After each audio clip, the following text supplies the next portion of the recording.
සරමක් ඇඳගත්ත කෙනා සරම වැටෙන්න යනවා නම් එයා බිමට වැටෙන්න දෙන්නේ නැහැ. එයා තුල සතිය සී එකපාරට සකස් වෙනවා සරම වැටෙනවා කියලා ඇඳගන්න. ඒ වගේ මේ ආරේකාන්ත සීලය රකින්න කෙනා සිල්පදයේ බිඳෙන මොහොතේම ඒක නිවැරදි කරගන්න. තේරුණා? ඒක නිවැරදි කරගන්න. ඉතින් ඒ වගේ සංසාර බය සකස් කරගන්න. දුස්සීලභාවයේ ඵලය තමයි මේ සතර අපාය කියලා කියන්නේ. හරකෙක් බල්ලෙක් කූරෙක් තිරිසන් සතෙක් දැක්කාම මේ දුස්සීලභාවයේ ඵලයයි කියලා දකින්න. പ്രേත ලෝකයේ නිරේ අසුර ලෝකයේ සත්වයින් දකිද්දී මේ දුස්සීලභාවයේ ඵලයයි කියලා දකින්න. තේරුණාද? අනේ එහෙම දැකලා මේ සීලය ශක්තිමත් කරගන්න. සීලය ශක්තිමත් කරගන්න. අපි යම් දවසක මේ සීලය තව ඉස්සරහට අරගෙන යන්න ඕනේ අපතේ.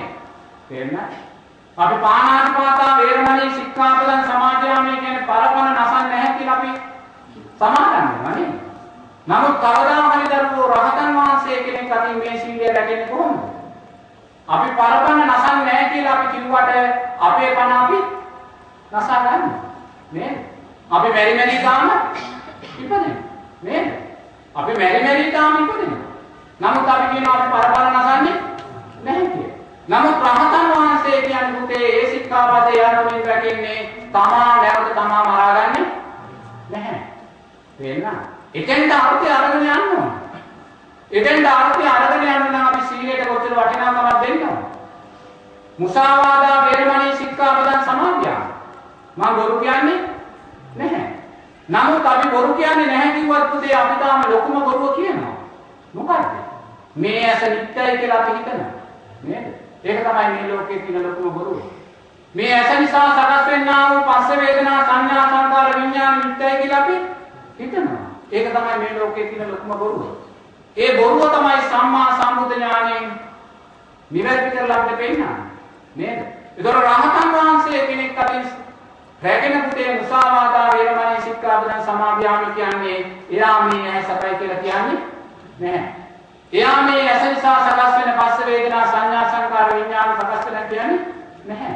නේද? අපි එතෙන්ට මේ සීලය අරගෙන යන්න ඕනේ. ඈ අදින්නාදාන වේරමණී සික්ඛාපදං සමාදියාමි. අන්සතු දේ අපි ගන්නෙ නැහැ. නමුත් මේ මට ආйти නැති යහක් මම මගේ කරගෙන ඉන්නවා. මට ආйти නැති කහක් දිවක් ශරීරයක් මනසක් මම මගේ කරගෙන මට ආйти නැති වේදනාවක් මම මගේ කරගෙන එහෙනම් අපි එතෙන්ට යන්න ඕනේ මේ සීලය අරගෙන. නේද? ඒතකොට යන්න තියෙනා වූ තැන දැකලා තේරෙනවද? අපි මේ ඉන්නා වූ තැන නිවැරදි කරගන්න. එතකොට සීලය ශක්තිමත් කරගන්න පුළුවන්. මේ ලෝකේ මේ සම්මා සම්බුද්ධ ශාසනයක රහතන් වහන්සේලා වර්ග දෙකක් ඉන්නවා. එකක් තමයි උපතෝභාග විමුක්ත රහතන් වහන්සේ. දෙවෙනි රහතන් වහන්සේ තමයි ප්‍රඥා විමුක්ත රහතන් වහන්සේ. තේරෙනවද? උපතෝභාග විමුක්ත රහතන් වහන්සේ කියන්නේ එයා චතුරාර්ය සත්‍ය අවබෝධ කරගන්නවා. ඒ අවබෝධ කරගැනීමේ ශක්තියට අනුතරව එයාට මේ රූපාවචර අරූපාවචර සියලුම ධ්‍යාන සම්පත්තියට සමවදින්න පුළුවන්. එයාට ඉර්ධි ප්‍රාතිහාරය තියෙනවා. අනිකුත් සියලුම ওই චුතුපපාඥාන పూర్වේ නිවාසාඥාන දිව්‍යසෝද දිව්‍ය චක්කු ඒ සියල්ලත් එයාට තියෙනවා. අන්න එයා තමයි උපතෝභාග විමුක්ත රහතන් වහන්සේ කියන්නේ. ප්‍රඥා විමුක්ත රහතන් වහන්සේ කියන්නේ මාත්‍රයාට මේ චතුරාර්ය සත්‍ය අවබෝධ කරගන්න. පංච උපාදානස්කන්ධය අවබෝධ කරගන්න. නමුත් බුදුරජාණන් වහන්සේ දේශනා කරන ඔයාට මේ අරූපාවචර ධ්‍යාන සම්පත් ලැබීමේ හැකියාව නැහැ. ඒ නිසා මෙයාට අර ඉර්ධි ප්‍රාතිහාරයෙන් පෑමේ කිසිම හැකියාවක් නැහැ. එහෙමනම් මාත්‍යෝ මේ උපතෝභාග විමුක්ත රහතන් වහන්සේ ප්‍රඥා විමුක්ත රහතන් වහන්සේ දෙන්නාම අවබෝධ කරගන්න චතුරාර්ය ඒ චතුරාර්ය සත්‍ය අවබෝධයෙන් දෙන්නා සමයි නේද? නමුත් මේ උපතෝභාග විමුක්ත රහතන් වහන්සේ මෙහාට වඩා කුසල ශක්තිය වැඩි. තේරෙනවද? එර්ධිය කියන්නේ ඉහළින් යනවා කියන කාරණා. තේරෙනවද? යමෙක් ඉහළින් යනවා කියන්නේ පින. තේරෙනවද? ඒතකොට ප්‍රඥා විමුක්ත රහතන් වහන්සේට සාපේක්ෂව උපතෝභාග විමුක්ත රහතන් වහන්සේගේ කුසල ශක්තිය වැඩි. ඒක වැඩි වෙන්නේ මහත්යෝ මේ උපතෝභාග විමුක්ත රහතන් වහන්සේ. ඈත අතීත සම්මා සම්බුද්ධ ශාසනයක ඉපදිලා. තේරෙනවද? උපතෝභාග විමුක්ත රහතන් වහන්සේ කෙනෙක් දැකලා එයා අදිෂ්ඨානයක් කරගන්නවා මං යම් සම්මා සම්බුද්ධ ශාසනයක උපතෝභාග විමුක්ත රහතන් වහන්සේ කෙනෙක් එයාගේ උපාදාන. එයා ඒ අදිෂ්ඨානය ඇති කරගෙන ඊට අදාළ කුසල ධර්මයන් එයාට සම්මා සම්බුද්ධ ශාසනයක් මුණ ගැසුණොත් එයා උපතෝභාග රහතන් වහන්සේ කෙනෙක් එයාගේ උපාදාන. තේරුණාද? එතකොට අර ප්‍රඥානුත් රහතන් වහන්සේ කියන කෙනා එයා සම්මා සම්බුද්ධ ශාසනයක ප්‍රඥානුත් රහතන් වහන්සේ කෙනෙක් දකින්න. දැන් අපේ ශාසනයේ චක්කුපාල මහ රහතන් වහන්සේ ප්‍රඥානුත් රහතන් වහන්සේ කෙනෙක්. එයාට කියනවා සුෂ්ක විදර්ශක කියලා. සුෂ්ක විදර්ශක කියන තැනදී තේරෙනවා මොනතරම් සුෂ්කභාවයක්ද කියලා කියන්නේ. තේරුණාද? ප්‍රඥානුත් රහතන් වහන්සේගේ සුෂ්ක විදර්ශක කියලා කියන්නේ එයා ඒ තරම් දුෂ්කර ප්‍රතිපදාවක් තුලින් තමයි ධර්මයේ අවබෝධ කරගන්නේ. ඒතකොට චක්කුපාල මහ රහතන් වහන්සේ මේ ඇස් දෙක අන්ධව වෙන භාවයට පේනවා. එයා දකිනවා. තේරුණාද? එයා දකිමින් ඇස් දෙක අතහරිනවා. තේරුණාද? එයා ජීවිතය අතහරිනවා නිවන උදෙසා. නේද? බුදුරජාණන් වහන්සේ කෙරෙහි වූ අචල ශ්‍රද්ධාව සකස් කරගෙන ඒ ශ්‍රද්ධාවේ ශක්තියෙන් එයා ජීවිතේ මරණයට අත්හරිනවා. තේරුණාද? ජීවිතේට මරණයට අත්හරිනවා කියන්නේ පංච උපාදානස්කන්ධය අතහැරෙනවා. ජීවිතේ මරණයට දාලා ඒ අවබෝධය ලබනවා. නමුත් අතීත කුසල සංස්කාර නිසා යා නැවත ජීවිතේට එනවා. නමුත් අකුසල සංස්කාර නිසා ඇස් දෙක මේ චක්කුපාල මහ රහතන් වහන්සේ අර කැලේ මැද්දේ ඉඳ වෙලාවට අතුරුම් වෙලා යන්නේ ඉන්න විදිහ. නමුත් සක්‍රියා තමයි එතෙන්ට ඇවිල්ලා අවසානයේ අතින් අල්ලගෙන මොකද යාගේ ප්‍රතිප්‍රාත්‍යාගයේ තිබ්බේ ඒ තමයි ප්‍රඥානුත් රහතන් වහන්සේ. එතකොට අපි දකින්න ඕනේ ප්‍රඥානුත් රහතන් වහන්සේට සාපේක්ෂව උපතෝභාගමිත රහතන් වහන්සේට කුසල ශක්තිය වැඩි. නමුත් මහත්කේ කිසිම කෙනෙක් නැවත බලාපොරොත්තුවක් තියනවා නම් මේ මොහොතෙන් පස්සේ උපතෝභාග විමුක්ත රහතන් වහන්සේ කෙනෙක් එර්දියෙන් වඩිනවා කියලා ඒක නැවත කවදාකවත් වෙන්නේ නැහැ. ඒක ධර්මතාවය. හේතුඵල ධර්මයන් දැකලා ධර්මය දකින්න. තේරුණා? උපතෝභාග මම ධර්මයේ දකින්න විදිහට හේතුඵල ධර්මයන් දකින්න විදිහට මේ ලෝකේ කොතනකවත් මහත්කෝ උපතෝභාග විමුක්ත රහතන් වහන්සේ කෙනෙක් නැහැ. එර්දිමත් රහතන් වහන්සේ කෙනෙක් නැහැ. ප්‍රඥාවන්ත රහතන් වහන්සේට තාම අවස්ථාවක් තියෙනවා. තේරුණාද? ප්‍රඥාවන්ත රහතන් වහන්සේට තාම අවස්ථාවක් තියෙනවා. නමුත් මේ උපතෝභාග විමුක්ත රහතන් වහන්සේ කෙනෙක් මේ ලෝකේ ඉන්නවා. තේරුණාද? කොහේ හෝ තේරවාදී බෞද්ධ රටක ඉන්නවා නම් මහත්යෝ එයාගේ එර්ධි ප්‍රාතිහාර්යය පෙන්වන්න නැතුව ඉන්නේ නැහැ. තේරුණාද? එයා එර්ධි ප්‍රාතිහාර්යය පෙන්වන්නේ එයාගේ නම පෙන්වන්නවත් මූණ පෙන්වන්නවත් කවුද කියලා පෙන්වන්නවත් නෙමෙයි. තේරුණාද? එයා කොහේ හෝ කැලේකින් අහසට පැන නැගිලා මේ රට වටේ ගිහින් තවත් කොහේ හරි කැලේකින් බහැලා කවුරුත් දැක්කද? හඳුනාගත්තද? මූණ දැක්කද? නැහැ. නේද? නමුත් ඔබ කල්පනා කරන්න. තේරුණාද? ලෞතර බුදුරජාණන් වහන්සේ නමකට තියෙන මහා කරුණාව. තේරුණාද? ඒක අපිට පිට වූ මහා කරුණාව. ඒ මහා කරුණාවට දෙවනි වූ මහා කරුණාවක් තින්නේ රහතන් වහන්සේට. තේරුණාද? උපතෝභාග වේවා ප්‍රඥානුත් වේවා. නේද? බුදුරජාණන් වහන්සේට දෙවනි වූ මහා කරුණාව තියෙන රහතන් වහන්සේට. තේරුණාද? ඒතකොට ඒසා මහා කරුණාවක් රහත් සංස්ථානයක තියෙන්න ඕනේ. තේරුණාද?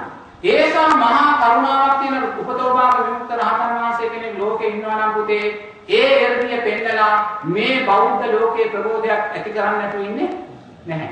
තේරුණාද? අපි නිකන් හරි දැක්කොත් අහසින් රහතන් වහන්සේ කෙනෙක් එර්ධියෙන් වඩිනවා. පුතේ මේ ලෝකයේ මහා බෞද්ධ ප්‍රබෝධයක් ඇති වෙන්නේ. ධර්මයේ සම්දිත්තික ගුණයේ මහා වේගයෙන් ඉහළ යාමයි. තව මාර්ගය තුල වීරයෙන් මිනිස්සු දාස් ගණනක් යාමයි. තේරුණාද? මහා ප්‍රමාණයක් කුසල් ධර්මයන් වඩා ගනිමු. මෙතෙන්ට එනවට මහත්වෝ කවදාකවත් රහතන් වහන්සේ කෙනෙක් අකමැති වෙන්නේ නැහැ. තේරුණාද? ඒක රහත් මනෝභාවය තුලින් අපි දකින්න. තේරුණාද? ඒ හේතුඵලයන් දැකලා තමයි අපි කියන්නේ එහෙම කෙනෙක් ඉන්න බැහැ. තේරුණාද? යමෙක් කියනවා නම් එහෙම කෙනෙක් ඉන්නවා කියලා එහෙනම් පුතේ රහත් సంతානය තුළ තියෙන විදිහක් නැහැ. තේරුණාද? මොකද මහා කරුණාව තියෙනවා. තේරුණාද? එයා අකමැති වෙන්නේ නැහැ පුතේ මේ ලෝකේ ප්‍රබෝධයක් ඇති කරලා යාම කෙනෙක් හතන් බහැලා යන්න. තේරුණාද? නමුත් ප්‍රඥාවන්ත රහතන් වහන්සේ කියන තැන තාම ලෝකේ විරුද්ධව තියෙනවා. ඔබටත් මටත් එතෙන්ට අවශ්‍ය නම් යන්න. තේරුණාද? මෙන්න මේ කාරණේ අපි දකින්න. මේ කාරණේ නොදැක අපි කවදා හරි අනාගතයේදී එර්ධියෙන් යන රහතන් වහන්සේලා දකින්න හිටියොත් අපිට මේ ප්‍රඥාවන්ත කියන තැන අනාගතයේදී අහිමි වෙනවා. තේරුණාද? තේරුණාද? මේවා හේතුඵල. තේරුණාද? මොකද මහත්යෝ ප්‍රඥාමේ උපතෝභාග විමුක්ත රහතන් වහන්සේ වෙන්න තියෙන පින තියෙන කෙනෙක් අද ලෝකේ නැහැ. ඒක දැන් ඒකට පත් වෙලා ඉවරයි. තේරුණාද? ඒ වගේම එවැනි කෙනෙක් දකින්න පින අපිට නැහැ. එවැනි නැවිත මේ බෞද්ධ ආගමේ එවැනි ප්‍රබෝධයක් අපිට නැවත ඇති වෙන්නේ නැහැ. ලෝකේ කවදාකවත් මහත්වෝ අදට වඩා හිත හොඳ වෙන්නේ කවදාකවත් බලාපොරොත්තු වෙන්නේ. සක්‍රිය ඇවිල්ලා මේ ලෝකේ නායකත්වය ගත්තත් ලෝකේ අදට වඩා හිත හොඳ වෙන්නේ නැහැ. ඒ බුදුරජාණන් වහන්සේගේ ධර්මය. බුදුරජාණන් වහන්සේ දේශනා කරනවා මෙහෙම ගිහිල්ලා මිනිස්යාගේ අවශ්‍ය අවුරුදු 10 කින්ටට එනවා කියලා. තේන්නා? ඒ එන කාලේ මිනිස්යාට මූර්ත සංඥාව සකස් වෙනවා කියනවා. මිනිස්යා මරා ගන්නවා කියනවා. දැන් ඔතෙන්ද තමයි ලෝකය යන්නේ. එහි මුල් බීජය තමයි මේ ලෝකෙ මේ මතුවෙමින් එන මහා මේ විනාශකාරී තැන. මේවා හේතුඵල ධර්මයන් බුදුරජාණන් වහන්සේ දේශනා කළා. තේරුණා? එහෙනම් බලන්න දැන් අවුරුදු 2600කට හරි අවශ්‍ය අඩකින් අඩුම. අවුරුදු 20ක් තිබ්බ අවශ්‍ය අවුරුදු 2600කට අඩකින් අඩු වෙලා තියෙනවා 60ක් 65ක් වෙලා. එහෙනම් මාත්‍ය මේ අඩුනා වූ අඩු වෙද්දී ලෝකයේ ස්වභාවිකව ගලාගෙන ආපු ලෝකයක්. වාසවිස කුම්භිනාශක රසකාරක පරමාණුකුත් තිබ්බේ නැහැ. නමුත් අදින් පස්සේ වීවෙන්නා වූ ලෝකයේ මහත්වෝ විෂම ලෝකයක්. ඒ ලෝකයේ තුල ඉතුරු අවුරුදු 55 බහින්න තව අවුරුදු 1500ක් යන විදිහ හේතුඵල ධර්මයන් කරුණාත් බලන්න. තේරුණාද? හේතුඵල ධර්මයන් කල්පනා බලන්න. එහෙනම් මේ විනාශය කරා යන ලෝකයක්. මේ විනාශය කරා යන ලෝකයේ තුල ආයම ධර්මයේ ආශ්චර්යයක් සිද්ධ වෙන විදිහ නැහැ. තේරුණාද? ඒකයි අර ධර්මතාවයෙන් දැන් දෙවිල යන්නේ. නමුත් මටත් මහත්යරටත් අනාගතයේදී ප්‍රඥා විමුක්ත රහතන් වහන්සේ කියන තැනට යන්න පුළුවන්. තේරුණාද? අන්න ඒක දැකිද්දි මහත්යෝ අපි මොකද ඇති කරගන්න ඕනේ? අප්‍රමාදී භාවය. මොකද ඒකත් තව ටික දවසකින් නැති වෙනවා. නේද? දැන් මම සක්කාය දිට්ඨියේ ශ්‍රේණාකාරයෙන් දැන් ගොඩාක් වෙලා කිව්වනේ ඈ පටිච්චසමුප්පාදයේ අනිත්‍යභාවය කියන්නේ සක්කාය දිට්ඨියේ සිව් වෙන ක්‍රමය නේද? පංච උපාදානස්කන්ධයේ අනිත්‍යභාවය දකින්න ඈ මම කියන්නේ මේ ඇසේ අනිත්‍යභාවය දකින්න කියලා ඈ ඇසේ නිසා සකස් වෙනා වූ පස්ස වේදනා සංඥා සංකාර විඥානය දකින්න කියලා නේද? ඉතින් ඔතන තමයි අපේ දෘෂ්ටි මේ දෘෂ්ටිය කියන දේ පිරිසිදු වෙලා එන්නේ නේ? මේ මගේ කියලා ගන්නා වූ සංඥාව සිවුම් වෙලා එන්නේ නේද? ඒ අනිත්‍ය සංඥාව මේ තමා තුළමයි මේ අවබෝධය තියෙන්නේ. තේරුණාද? ආයෙත් ලෝකේ හොයන්න යන්න ඕනේ නැහැ. බුදුරජාණන් වහන්සේ කියනවා මේ තමා තුළින් මේක දකින්න කියලා. නේද? ඒ නිසා ලෝකයේ පස්සේ යන වහම නත්තර ගන්න. තේරුණාද? දැන් අපි ඉරෙන් කැලලක් ගෙනල්ලා මෙතන තියෙනවා. හඳෙන් කැලලක් ගෙනල්ලා මෙතන තියෙනවා. බලාකුළකින් කැලලක් ගෙනල්ලා මේ මස් කැලලක් කඩලා තියෙනවා. දැන් මේ සියල්ලම මොනවද? සතර මහා ධාතු. මේවා සියල්ල සතර මහා ධාතු වුණත් අපි මේකට ඉරහඳ තාරකා මස් කියලා සම්මුති නාම දෙන්න. සම්මුති නාම තුනක් මේවා සියල්ලම ස්වභාවයේ සතර මහා. එහෙමනම් මේ රූපේ කියන සතර මහා ධාතුව අවබෝධ කරගනිද්දී ඉරහඳ තාරකා කියන දේවල් අවබෝධ වෙලා නේද? අවබෝධ. එහෙනම් මේ රූපේ දිහා දකින්න. තේරුණාද? මේ රූපේ නිසා සකස් වෙනා වූ පස්ස වේදනා සංඥා සංකාරයන් දිහා දකින්න. මෙතනමයි අවබෝධය තියෙන්නේ. තේරුණාද? මෙතනමයි අවබෝධය තියෙන්නේ. මේ ඇහෙන් වැදෙනා වූ රූපයන් තුළමයි අවබෝධය තියෙන්නේ. තේරුණාද? ඒ නිසා හිත කැමැති කරන රූප අනිත්‍ය සංඥාවට ගන්න. තේරුණාද? ඒක තමයි භාවනාව කියන්නේ. හිත කැමැති කරනා වූ රූප සියල්ලම අනිත්‍යට ගන්න. තේරෙනවද? දැන් අපේ ජීවිතේ අපි පැවිදි වෙනකොට අපිට ගොඩාක් ආශාවන් කැමැත්තන් කියලා තිබ්බා ජීවිතේ. නේ? එතකොට මේ කැමැති හැම රූපයක්ම අපි මනසින් අරගෙන ඒවායේ අනිත්‍යභාවය දැක්කා. තේරුණාද? දැන් අපි කියමු අපි ව්‍යාපාරිකයෙක් කියලා රූපෙට කැමතියි කියලා. නේද? එතකොට අපි මනසින් මේ ව්‍යාපාරික ලෝකය අරමුණු කරා. තේරුණාද? කෝටි ප්‍රකෝටිපති ව්‍යාපාරකින් ජීවත් වෙලා මහා යසෙසුරු ආශ්‍රමයන් ලැබලා මහා තියෙන සියලුම සම්පත් ලැබලා අනේ අවසානයේ අසරණලා මැරිලා ගිය හැටි මනසින් දකින්න. තේරුණාද? ඒවා මැරෙන වෙලාවේ අර කෝටි ගණන් දේපල අතහැර ගන්න බැරුව සතර අපායට වැටිලා දුක් විඳිනවා මනසින් දකින්න. ඒ කෝටිපති ව්‍යාපාරිකයේ මේ කෝටිපති ව්‍යාපාර බංගලොත් වෙලා දුකටපත් වෙන හැටි මනසින් දකින්න. දකින්න එනම් මම ප්‍රාර්ථනා කරන ව්‍යාපාරිකයා කියන තැන අනිත්‍යයි කියන කාරණේ මනසින් දකින්න. තේරෙනවද? ඒ Taman කැමැති කරන්නා වූ රූප මනසින් අරන් ඒක අනිත්‍ය මෙනෙහි කරා. දේශපාලඥයෙක් කියන රූපයට Taman කැමති නම් ඒ දේශපාලඥයා කියන රූපේ අනිත්‍යභාවය දකින්න. තේරෙනවද? මේ රටේ අතීතයේ හිටියා වූ දේශපාලඥයන් කමඨාන් කරනවා. අපේ ජීවිතයේ අපි ප්‍රේමදාස මහත්මය, දේආර් මහත්මය, සිරිමා මහත්මය, ඔය විජේතුංග මහත්මයලාත් අපි කමඨාන් කරගත්තා. ඒ රූප මතකයට අරන් ඒවායේ අනිත්‍යභාවය ඒවා මොනසානම් යසයිසුරු සම්පත් ලැබුව අයද? මොනසානම් කීර්තියක් ලැබුව අයද? ඒසා කීර්තියක් ලැබුව අය අනේ අවසානයේ කොයිතරම් අසන වෙලාවක මැරුණේ කියන කාරණේ මනසින් දැක්කා. තේරෙනවද? අර බෝම්බ වලට කුඩු වෙලා මැරෙනවා මනසින් දැක්කා. ඒවා බලබලේ රූපයන්ට තියෙනා වූ කැමැත්තෙන් අපි විඳිනවා. තේරෙනවද? ඒ නිසා අපි කැමති වෘත්තියක් තියෙනවා. ඒක වෛද්‍ය වෘත්තියක් වේවා වෙන දෙයක් වේවා මේවා මනසින් අරන් බලන්න. තේරෙනවද? මේ අතීතයේ හිටියා වූ මහා විශේෂඥ වෛද්‍යවරු මහා හැකියාවන් තිබ්බේ අනේ අවසානයේ ඒගොල්ලම ලෙඩ වෙලා දුක් වෙලා මැරෙනවා මනසින් දකින්න. තේරෙනවද? මොන හෝ දෙයක් වේවා මොන සම්පත් යසිතුරු දේවා ඒ අය මනසින් මැරෙනවා දකින්න. තේරෙනවද? එතකොට තමන්ගේ ගම රට හැටියට දැකලා මේ අපි මේ ජාත්‍යන්තර ලෝකෙටම හිත යොමු කරනවා. තේරෙනවද? මම භාවනා කරනකොට මම මනසින් අර ඇමරිකාවේ ජනාධිපති රේගන්ව මනසට ගත්තා. තේරෙනවද? එයා අච්චර යසිතුරු ලබලා මුළු ලෝකෙම නායකත්වය ලබලා අනේ අවසානයේ මානසික දුර්වලතාවලින් මැරෙනවා අපි මනසින් දැක්කා. තේරෙනවද? දකිමින් ඒවාට දින කැමැත්තෙන් මිදුණා. තේරෙනවද? ඉන්දිරා ගාන්ධි මැරෙන හැටි මනසින් මරා දාන හැටි දැක්කා. රජීව් ගාන්ධිලා පිපිරලා කුඩු වෙලා මැරෙන හැටි අපි මනසින් බැලුවා. මේ රූපයන් කෙරෙහි තියෙන තෘෂ්ණාවෙන් අපි මිදුනේ එහෙමයි. තේරෙනවද? මේ රූප අරගෙන හිතට කැමැති රූප අරගෙන ඒවා කලකිරීම සකස් වෙන ආකාරයෙන් අනිත්‍ය දකින්න. එහෙම දකිමින් යනකොට අපි බලනවා අපිට මේ මනුස්ස ලෝකයේ තුල තව උපාදාන කැමැත්තක් තියෙනවා. තේරෙනවද? අපි බලනවා මේ මනුස්ස ලෝකයේ තුල ඉන්දිකඩු කුඩක ගහන තරම්වත් උපාදානය මොකද ඉන්දිකඩු ගහන කුඩක උපාදානයක් තිබොත් විඥාණය දෙන්න බැස ගන්න පුළුවන්. ඒ නිසා ඒ ඉන්දිකඩු කුඩකවත් උපාදානයක් නැති තැන තරමට මේ කාන්තික සංඥාවට වඩනවා. තේරෙනවද? දැන් මේක අපහසුද? අපහසු නෑ. මේ රූපයන් තමයි බැඳිලා තියෙන්නේ.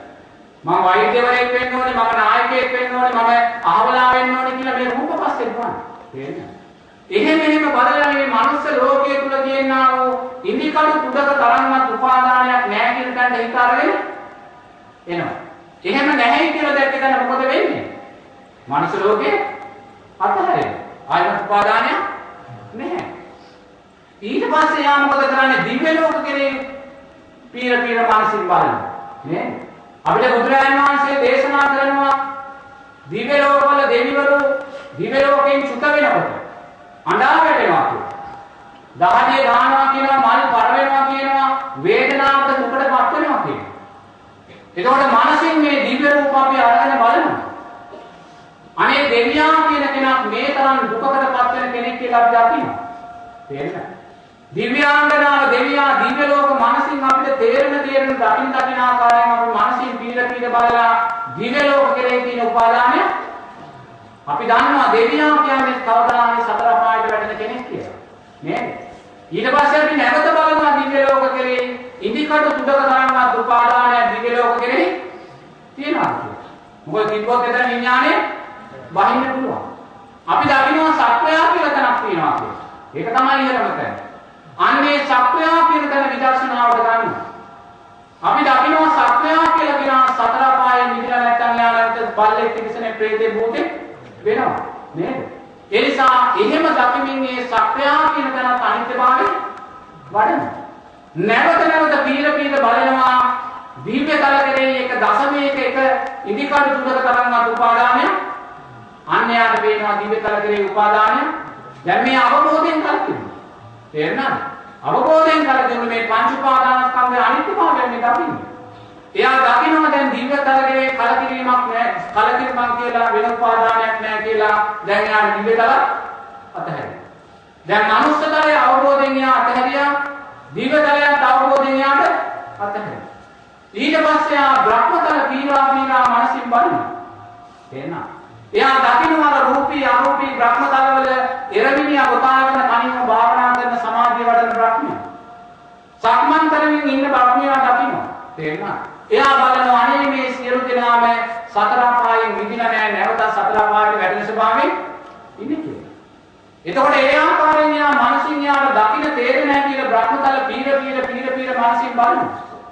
එයා දකින්නවා මේ හැම බ්‍රහ්මයක්ම සතර පායෙන් නොමිදුනොත් නැවත දුකට වැටෙන ස්වභාවයෙන් ඉන්නේ. තේරෙනවද? එහෙම බලලා නැවත නැවතත් බලනවා බ්‍රහ්මතලයේ කෙරේ යම් උපාදානයක් තියෙනවාද කියලා. එයා දකිනවා මහා බ්‍රහ්මයා කියලා කෙනෙක් ඉන්නවා. එයා මහා බ්‍රහ්මයාට හිතෙමු කරලා බලනවා මේ මහා බ්‍රහ්මයා කියනවා වූ රූපයට අනිත්‍යයි කියලා. එයා සතර පායේ මිදලා නැත්නම් එයාත් නැවත සතර පායට වැටෙනවා නේද? එතකොට මේ ආකාරයෙන් මේ මුළු බ්‍රහ්මතලම පීර මනසින් අනිත්‍ය වශයෙන් දැක්කාම එයා නැවත බලනවා ඉදිකර දුක තරම්වත් උපාදානයක් මෙතන එයා දකින්නව නැහැ කියලා. බුදුරජාණන් වහන්සේම දේශනා කළා. එතකොට එයා මනුස්ස ලෝකයේ අවබෝධයෙන් අතහැරුණා, දිව්‍ය ලෝකයට අවබෝධයෙන් යාට අතහැරුණා, බ්‍රහ්ම ලෝකයට අවබෝධයෙන් අතහැරිද්දී බුදුරජාණන් වහන්සේ දේශනා කරන එයාගේ හිත පීඩන නිවන කියලා. තවතන නැහැ. තේරුණා? ඉතින් මේක වඩමින්ම තමයි යන්නේ. තේරුණා? කැමැති රූප උපාදානයේ සකස් වෙන්නා වූ රූප අනිත්‍ය වශයෙන් දකින්න. කොයි දෙයක් අනිත්‍යයි නේද? ඒවාට බැඳීම තුලයි අපි මේ අනාත්ම පංච උපාදානස්කන්ධය බලාපොරොත්තු වෙන්නේ ප්‍රාර්ථනා නේද? ඒ නිසා මේ ඇසට අරමුණු වෙන්නා වූ හැම රූපයක අනිත්‍යයි කියලා දකින්න. ඔබ ප්‍රාර්ථනා කරනවා නම් අනාගතේ මට අහවල් රූපය ලැබේවා කියලා ඒ ප්‍රාර්ථනා කරන්නේ අනිත්‍ය වෙන දෙයක්. එහෙනම් ඒතර දුකමයි තියෙන්නේ. තේරෙනවද? ඒතර මේ ලෝකයේ උපමාවට අරගෙන ලෝකයේ ආදර්ශයට අරගෙන ඒ අතීත චරිත ආදර්ශයට අරගෙන අනිත්‍ය සංඥාව වඩලා ඒ වැය කැමැත්තේ විදේ. තේරෙනවද? ඒක ඇති නේද? ඒකයි. අධ්‍යාත්මික රූපය, බාහිර රූපය, විඥානය කියන කාරණා තුනේ එකතු. තේරෙනවද? මේ තුන එකතු වෙච්ච තැන පස්සේ. තේරෙනවද? දැන් මේ පස්සේ නිසා මොකද සකස් වෙන්නේ? වේදනාව. තේරෙනවද? අපි කියමු දැන් ලෝකයේ කොහේ හරි රාතන් වහන්සේ නම වැඩිනේ. රාතන් වහන්සේට ඇහැ, රාතන් වහන්සේට ඇහෙන රූප, රාතන් වහන්සේට කන, රාතන් වහන්සේට කන ශබ්ද. ඒතර ඇසුණා දැනුණා කියලා කියන්නේ මොකද්ද? පස්සේ. ඒතකොට රාතන් වහන්සේ මේ ඇසුණා දැනුණා කියන තරමේ අනිත්‍ය මොකද යා චතුරාර්ය සත්‍ය අවබෝධයෙන් ඥාන දර්ශන තුලින් රූපේ අනිත්‍යභාවය දැක්කා. ඒ සතිය සිහිය විසින් රූපය දකින්නකොට මෙයාට පස්සේදී අනිත්‍යයි කියලා සංඥාව සකස් වෙනවා. ඒතකොට ඒක සකස් වුණාම පස්සේ අනිත්‍යයි කියලා දැක්කනම් විදීම සකස් වෙනවද? විදීම නැත්නම් හඳුනා ගැනීම චේතනාව සකස් වෙනවද? ඒ නිසා යාට පංච උපාදානස්කන්ධය සකස් වෙන්නේ. නමුත් යා රූපය දකිනවා. සත්‍ය අහනවා. සිතුවිල්ල දැනෙනවා. නමුත් යා පස්සේ එහාට යන්නේ පස්සේදී අනිත්‍යයි කියලා දකිනවා. ඉම්මෙන අපි පස්සේ නිත්‍ය වශයෙන් ගන්න. තේරෙනවද? පස්සේ නිත්‍ය වශයෙන් ගැනීම නිසා මොකද සකස් වෙන්නේ? පස්සපච්චය වේදනා. තේරෙනවද? පස්සේ නිත්‍ය වශයෙන් ගත්තා විදීම කියන්නේ ඇලීම ගැටීම උපේක්ෂාව සකස් කරනවා. තේරෙනවද? වේදනාපච්චය තණ්හා. ඇලීම ගැටීම උපේක්ෂාවට අදාළව තෘෂ්ණාව සකස් වෙනවා. තේරෙනවද? තණ්හාපච්චය උපාදාන. තණ්හාවට හේතුවේ උපාදානෙ සකස් වෙනවා. තේරෙනවද? උපාදාන පත්‍ය භව. උපාදාන නිසා අර භවත්‍රේ කාම රූපී අරූපී භවත්‍රේ කොහේ රූපයක් අපි සකස් කරගන්නවා.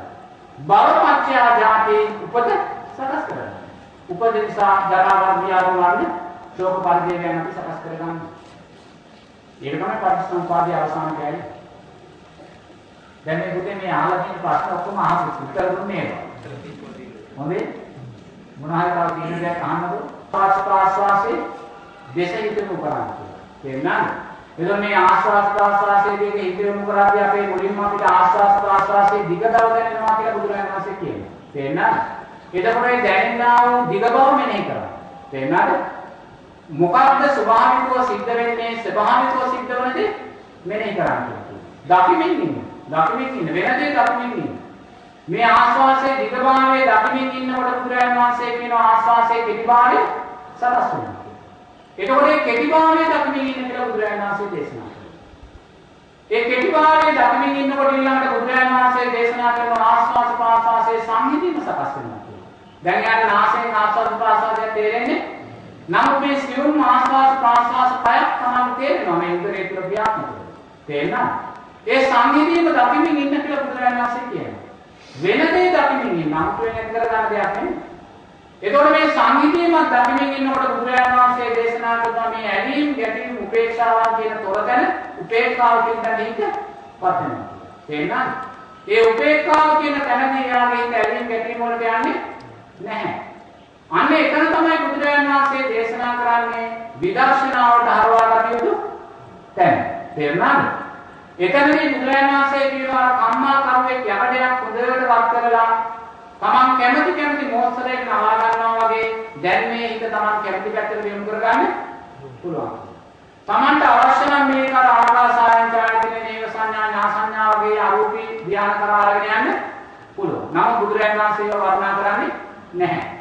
තමන්ට කැමති නම් අර චතුප්පපාණ ඥාන පූර්වේ නිවාසාන සංඥා වගේ ඒ පැත්තට හිත අරගෙන යන්න පුළුවන්. බුදුරජාණන් වහන්සේව අනුමත කරන්නේ බුදුරජාණන් වහන්සේ අනුමත කරන්නේ මෙන්න මේ උපේක්ඛාව කියන තැන විදර්ශනාවට හිත යොමු කරන්න කියලා. එහෙනම් බුදුරජාණන් වහන්සේ අනුමත කරන්නේ ඒකයි. උපේක්ඛාව කියන තැන විදර්ශනාවට හිත යොමු කරන්න. ඒතකොට විදර්ශනාවට හිත යොමු කරද්දී බුදුරජාණන් වහන්සේ මුලින්ම දේශනා කරනවා මේ සමාධියම විදර්ශනාවට ලක් කරන්න කියලා. තේරුණාද? මොකද මේ සමාධිය කියන්නේ හරි ආස්වාදයක් දෙයක්. මේක නිකන් සකස් වෙන්නා වූ ආස්වාදයට හුඟක් වෙලාවට අපි ඇලෙනවා. තේරුණාද? ආලෝක සංඥාව කියලා ඇලෙනවා. එහෙම නැත්නම් වෙන යම් ශරීරයේ ඇති වෙන්නා වූ ස්වභාවයන් කියන ඒවට ඇලෙනවා ගැටෙනවා. අමනුෂ්‍ය රූප දැක්වායි කියලා ඇලෙනවා ගැටෙනවා. ඒ නිසා මේ සමාධිය කියන කාරණයම විදර්ශනාවට ගන්න. තේරුණාද? ඒතකොට අපි දන්නවා මේ සමාධිය උපේක්ඛාව කියන තැනකදී කොච්චරනම් අනිත්‍ය මාර්ගය. නේ? ආස්වාද ප්‍රාස්වාසයේ දිගභාවය අනිත්‍ය වෙලයි කෙටිභාවයට පත් වෙනවා. නේ? කෙටිභාවය අනිත්‍ය වෙලයි සංහිඳීම කියන තැනට පත් වෙනවා. සංහිඳීම කියන දෙයට අනිත්‍ය වෙලයි උපේක්ඛාව කියන තැනට. එහෙනම් මේ උපේක්ඛාව කියන තැනත් නිත්‍යද අනිත්‍යද? මෙතන සිද්ධ වෙලා තියෙන පංච නීවරණ යටපත් වෙලා පමණයි. එතකොට මේ සමාධිය වඩාගෙන ආපු ගමනේදී අපි දැක්ක විචාර විතර්ක කියන කාරණා නිරුද්ධ වෙලා. ප්‍රීතිය සැප කියන කාරණා අපේ නිරුද්ධ වෙලා. එහෙනම් මේ හැම දෙයකම අනිත්‍යභාවයේ මානසික දකින්න. සමාධිය මුලින්ම විදර්ශනාවට ලක් කරනවා. තේරුණාද? එතකොට එහෙම ලක් කරලා ඊට පස්සේ බුදුරජාණන් වහන්සේ සතර සතිපට්ඨාන සූත්‍රයේ දේශනා කරනවා මේ කයට හිත යොමු කරන්න කියලා. දෙන්නයි ආයතන හැටියට මේ කය දකින්න කියනවා. සතර මහා ධාතු හැටියට මේ කය දකින්න කියලා කියනවා. දෙතිස් කුණුපය හැටියට මේ කය දකින්න කියලා. මේ එතකොට අපිට ආයතන හැටියට මේ කය දකින්න. මේ ඇස කියන කාරණය මනසින් ගලවලා බිමින් කියන්නේ. මේ කන කියන කාරණය මේ නාසය දිව ශරීරය මනස කියන කාරණය මනසින් ගලවලා බිමින් කියන්නේ. තේරෙනවද? දැන් ගොඩවල් කීයක් තියෙනවද? 6ක් තියෙනවා. නේ? දැන් මේ ආයතන 6 ගලවලා බිමින් තිබ්බට පස්සේ මෙතන ඝන 6ක් පේනවද? ඝන රූප සංඥාවක් තියෙනවද? නැහැ. දැන් රූපය මෙතන ගලවලා දාලා තියෙනවා. මනෝමය රූපයෙන් මෙන්න මේ ගොඩවල් 6 දිහා බලන්න කියලා බුදුරජාණන් වහන්සේ කියනවා. තේරුණාද? දැන් මෙතන ඝන රූපයක් කමන්න පේන්නේ නැහැ. මේ ගොඩවල් 6ට ගහලා තියෙන්නේ. මේ ගොඩවල් 6 දිහා බලන්න කියලා බුදුරජාණන් වහන්සේ කියනවා. ඇස කුණු වෙන හැටි, නරක වෙන හැටි, විනාශ වෙන හැටි, ගඳ ගන්න හැටි, නිකමැස්ස වහන හැටි මානසින් දකින්න කියලා කියනවා. මේ නාසය දිව ශරීරයේ මනස මේ ආකාරයෙන් කුණු වෙනවා, නරක වෙනවා, නිකමැස්ස වහනවා මානසින් දකින්න කියලා බුදුරජාණන් වහන්සේ කියනවා. තේරෙනවද? දැන් තමන්ට මෙතන රූප සංඥාවක් තියෙනවද? නැහැ. තමන් දක්ෂ වෙන්න ඕනේ මම කියලා හිතනකොට මේ ගොඩවල් 6 දකින්න. තේරෙනවද? මම කියලා හිතනකොටම දැන් ඊට පස්සේ ගොඩවල් 6ක් එකයි දකින්න. ඒ ගොඩවල් 6 කුණු වෙනවා, ගඳ ගන්නවා, විනාශ වෙනවා, නිරමැස්ස වහනවා, සත්තු කරනවා, අන්න ගොඩවල් 6 දකින්න. එහෙම දැකලා මේ මම කියන රූපෙට තියෙන කැමැත්ත මිදෙන්න කියලා කියනවා. මම කැමති කරන රූප කියනවා නම් අම්මා තාත්තා බිරිඳ ස්වාමි පුරුෂයා දරුවා කියන මේ හැම රූපයක්ම ගලවලා මේ මානසින් මේ ගොඩවල් 6ට දාන්න කියලා කියනවා. තේරුණාද? දැන් බිරිඳ කියන රූපය මතක් වෙනකොට දැන් කවුද තමයි දකින්නේ? මේ ගොඩවල් 6. රූප සංඥාව වන රූප සංඥාව කියන දකින්නේ නැහැ. මොකද එයා ගලවලා මේ ගොඩවල් 6ට දාන්න තියෙන්නේ. තේරුණාද? ඒතකොට ස්වාමි පුරුෂයා කියලා හැම වෙලාවෙම මතක් කරද්දී මෙයාට මේ ගොඩවල් 6 පේන්නේ. තේරෙනවද? ඒ වගේ Taman කැමති කරන අකමැති කරන ගම රට නගරය හැටියට මේ හැමෝම මනසින් අරගෙන මේ ගොඩවල් 6ට දාලා බලන්න කියනවා.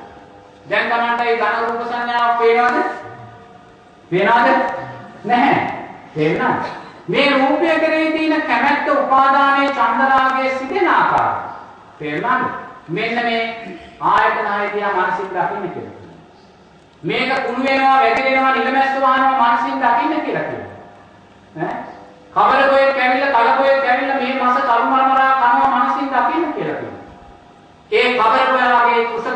තමාගේ රූපය දකින්න කියලා කියනවා. මොකද රූපයයි කියන්නේ. බල්ලෙක් ඇවිල්ලා එතන තියෙන මගේ ඇස දිනනවා මනසින් දකින්න කියනවා. ඒ බල්ලාගේ අසුචිය තුලින් මගේ ඇස දකින්න කියලා. මොකද ඇසයි යා කියන්නේ. නේ? එහෙනම් අපි දකිනවා මේ ඇස කියලා කියන්නේ අසුචියටයි දෙයක්. මේ මස කියලා කියන්නේ වමනයටයි දෙයක්. ඒ නිසා මේකට ඇලෙන්න බැඳෙන්න දෙයක් නැහැ කියලා තමයි අවබෝධයෙන් රූපය කෙරෙහි කලකිරෙනවා කියලා බුදුරජාණන් වහන්සේ. එහෙම මේ රූපය කලකිරෙන ආකාරයෙන් මේ ආයතන හය දිහා බලන්න කියලා. ආයම බුදුරජාණන් වහන්සේ දේශනා කරනවා මානසික මව කුසල යන්න කියලා. අම්මාගේ කුස ඇතුලේ 9 මාසයක් ඉර වෙලා වකුඩු වෙලා අර මුත්‍රා අසුචි සැලවුනේ ඉන්නවා මානසික දකින්න කියලා කියනවා.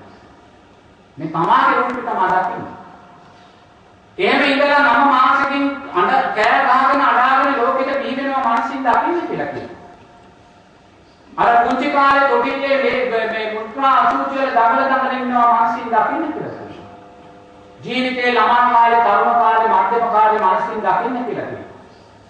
වයෝ වෘද්ධ වෙලා මේ නහයට බඩ ගහලා, කටට බඩ ගහලා, මුත්‍රාශයට බඩ ගහලා, ලේ ඔක්සිජන් දීලා මරණාසන්න ඇඳගෙන ඉන්නවා දකින්න කියලා කියනවා. දැකලා මේ රූපේ යථා ස්වභාවය මානසික හිතන්න කියලා කියනවා. තේරෙනවද? ඒ වයෝ වෘද්ධ භාවයට පත් වෙලා අසමන වෙලා මැරෙනවා කියන කාරණේ මානසික දකින්න කියලා කියනවා. තමන් මැරිලා තමන්ගේ දේහය මේ ගේ මැද්දේ පෙට්ටියක් මත තියලා ඥාතීන් ගෞරව දක්වනවා මානසික දකින්න කියලා කියනවා. බුදුරජාණන් වහන්සේ දේශනා කරනවා මරණය හැම වෙලාවෙම ජීවිතේ කිට්ටුවට ගන්න කියලා. මරණය ජීවිතේ කිට්ටුවට ගත්තොත් තමයි අපි ධර්මයට ලං